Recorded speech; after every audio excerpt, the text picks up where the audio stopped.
चलिए अगली अपडेट आपको बता रहे हैं। देहरादून से ही ऊर्जा को लेकर महत्वपूर्ण खबर आपको बता रहे हैं, क्योंकि उत्तराखंड में अगर बात करें विद्युत ऊर्जा का उत्पादन ज़बरदस्त तरीके से हो रहा है, चाहे वो सौर ऊर्जा की तरह हो या फिर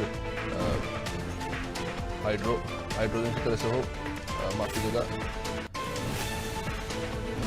पर्वतीय क्षेत्रों में पलायन हो रहा है, उसको लेकर भी अब कहा जा रहा है कि ऊर्जा का जो क्षेत्र है वो उस पर कारगर साबित हो रहा है। सौर ऊर्जा प्लांट से रोजगार भी बढ़ रहे हैं। सरकार ऊर्जा को और बढ़ाने पर भी फोकस कर रही है। हाइड्रो इलेक्ट्रिसिटी भी एक प्रमुख क्षेत्र है जहां से ऊर्जा का उत्पादन उत्तराखंड में हो रहा है। उसके अलावा सौर ऊर्जा भी अब तेजी से उसमें उत्तराखंड जो है आगे बढ़ रहा है। सौर ऊर्जा का दायरा कह सकते हैं कि काफी तेजी से आगे बढ़ रहा है। आइए और विस्तार से समझेंगे। सोनू, हाइड्रो इलेक्ट्रिसिटी के मामले में उत्तराखंड काफी आगे है ही। अब कहा यह जा रहा है कि सौर ऊर्जा में भी जो है काफी तेजी से उत्तराखंड आगे बढ़ रहा है, और ये भी दावा किया जा रहा है मंत्री के द्वारा कि इससे रोजगार भी काफी तेजी से बढ़ रहा है।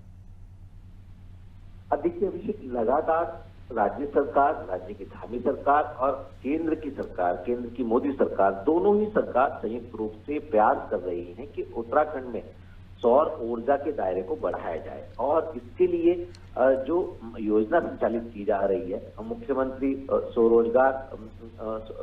सौर स्वरोजगार योजना, इसके माध्यम से तमाम स्थानों पर सौर ऊर्जा के प्लांट लगाए जा रहे हैं। और पर्वतीय क्षेत्रों में जो सौर ऊर्जा के प्लांट है, इनका जो दायरा बढ़ रहा है, इससे पलायन पर रोक लगेगी, सरकार का ये मानना है। और स्वरोजगार के साधन जो है वो भी सृजित हो रहे हैं, क्योंकि सौर ऊर्जा से जो उपयोग करने के बाद विद्युत की बचत होती है, उसको उत्तराखंड पावर कॉर्पोरेशन यानी यूपीसीएल परचेज कर रहा है और उसके वाजिब दाम दे रहा है।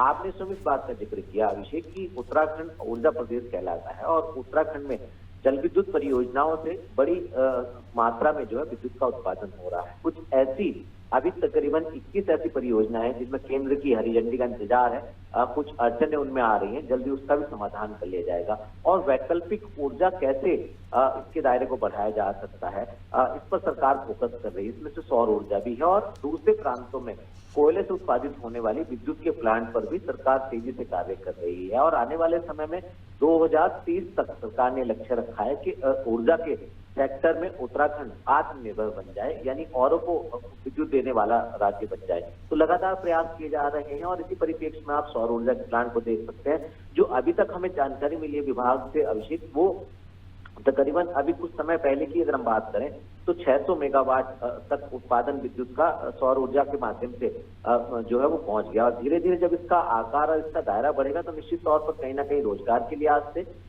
ये आने वाले समय में मील का पत्थर साबित होगा। क्योंकि उत्तराखंड ऐसा प्रदेश है जब सर्दियों के समय में अभिषेक मैदानी क्षेत्रों में कोहरा होता है, सूर्यदेव के दर्शन नहीं होते हैं, ऐसे वक्त में भी उत्तराखंड में चटक धूप दिखती है। तो कहीं ना कहीं विद्युत और खास तौर से सौर ऊर्जा उत्पादन के लिहाज से जो है ये काफी अच्छा मुफीद प्रदेश कहें या इस क्षेत्र को हम सौर ऊर्जा उत्पादन के लिहाज से बेहतर मान सकते हैं।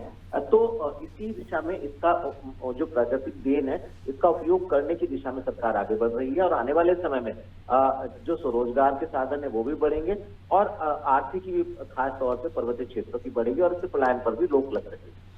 निश्चित रूप से सोनू, देखना होगा कि ऊर्जा का ये विकल्प उत्तराखंड में कितना कारगर साबित होता है। और जो अड़चनों की आप बात कर रहे थे, तो हम जनता को जानकारी के लिए बता दें कि कई सारे ऐसे हाइड्रो प्रोजेक्ट हैं जो रुके हुए हैं, और इसको रुके होने के पीछे वजह जो है वो ये है कि उत्तराखंड का भौगोलिक क्षेत्र कुछ ऐसा है कि पर्वतीय क्षेत्रों में अगर और बांध बनाए जाते हैं तो इन पहाड़ों पर अतिरिक्त दबाव पड़ सकता है। और इसको लेकर कहीं ना कहीं एक्सपर्ट्स जो है रिसर्च कर रहे हैं। देखना होगा और कौन से बड़े प्रोजेक्ट आते हैं। सोनू, आप हमारे साथ बने रहिए। तो सौर ऊर्जा के क्षेत्र में आगे बढ़ रहा है उत्तराखंड। अब देखना होगा कि ये कितना कारगर साबित होगा।